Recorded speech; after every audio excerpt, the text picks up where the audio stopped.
मेरा ऐसा पुत्र हो जो महापराक्रमी हो, त्रिलोकी विजेता हो।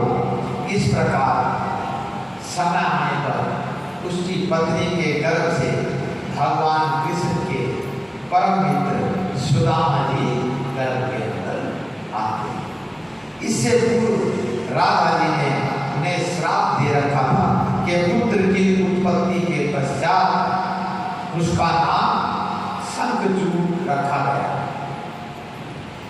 उसके माता पिता देख करके आनंदित होते हैं। शंखचूड़ ने अपने पिता नंदमान की तरह बहुत ही कठिन पुष्कर में जाकर के तपस्या की है और तपस्या से संतुष्ट होकर के ब्रह्मा जी ने उन्हें वरदान दिया है। अतः ब्रह्मा जी से एक ही वरदान मांगा, क्या कि मुझे देवता पराजित नहीं कर सके। इस प्रकार ब्रह्मा जी ने तथास्तु कहा और कृष्ण का जो अक्षय कवच जो है वो उसको प्रदान किया और बोले तुम बद्रिकाश्रम जाइए और जहाँ तुलसी जी तप कर रही है और आप उनके साथ शंखचूड़ के रूप में तुलसी जी का विवाह होता है। शंखचूड़ के राज्य के अंदर भगवान धर्म कर्म आदि का बड़ा भारी वर्णन आता है और सभी देवता शंखचूड़ की धर्मपरायणता को देखते हुए प्रशंसा करते हैं और शंखचूड़ की प्रशंसा एक दिन इंद्र उसकी प्रशंसा से घबरा जाता है। शंखचूड़ गोलोकवासी श्री कृष्ण के बहुत भारी मित्र और भक्त हैं। पूर्व जन्म के श्राप से दानव योनि के अंदर उनका जन्म हुआ, परंतु उनकी बुद्धि देवताओं के जैसी। सभी देवता शंखचूड़ से पराजित होकर ब्रह्मा जी के पास गए और ब्रह्मा जी हरि के पास ले गए और हरि जी ने बताया मुझे सब कुछ पता है, यह पूर्व जन्म के अंदर मेरा मित्र सुदामा, परंतु आप लोगों के हित के लिए मैं शिव जी से परामर्श करूंगा, अतः आपकी चिंता को दूर करूंगा। सभी देवगण इकट्ठे होकर के भगवान शंकर के पास जाते हैं। शंकर हरि जी से बोलते हैं मैं शंखचूड़ की अच्छी तरह जानता हूँ, वह राधा के श्राप से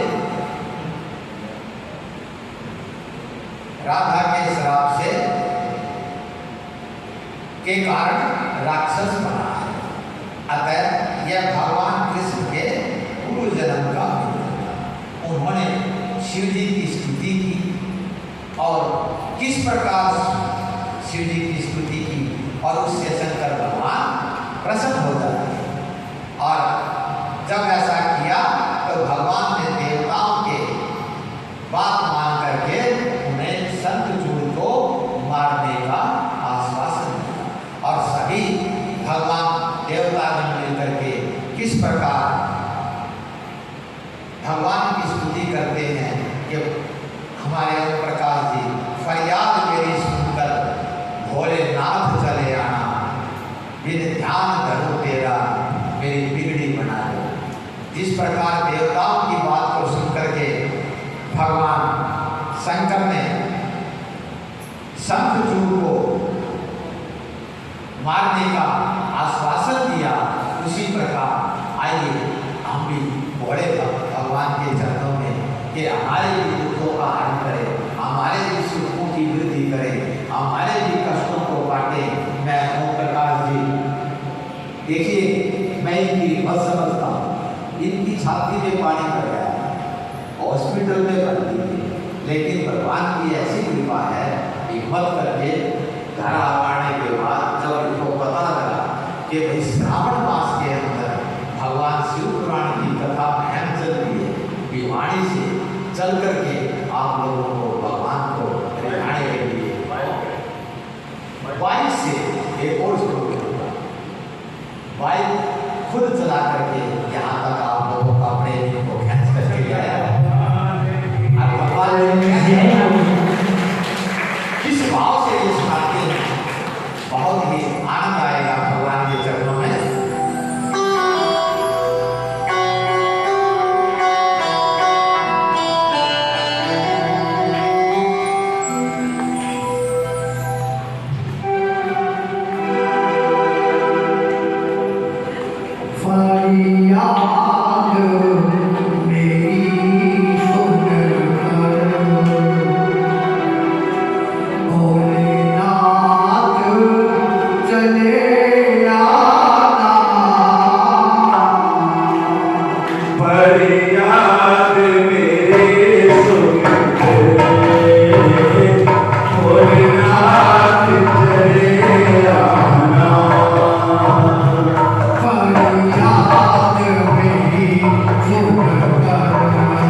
माता तुलसी के श्राप से नहीं बच सकते। तो आप और हम इसलिए अपने जीवन के अंदर धर्म पर अपना जीवन करना चाहिए, किसी को धोखा नहीं देना चाहिए, किसी का विश्वास लेकर के विश्वासघात नहीं करना चाहिए।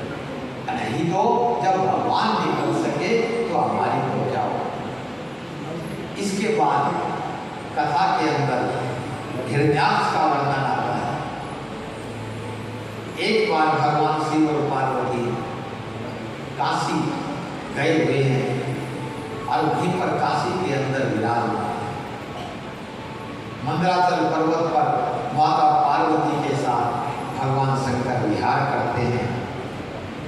उसी समय हिरण्याक्ष नाम का दैत्य पुत्र की इच्छा से भगवान शंकर की आराधना कर रहा होता है।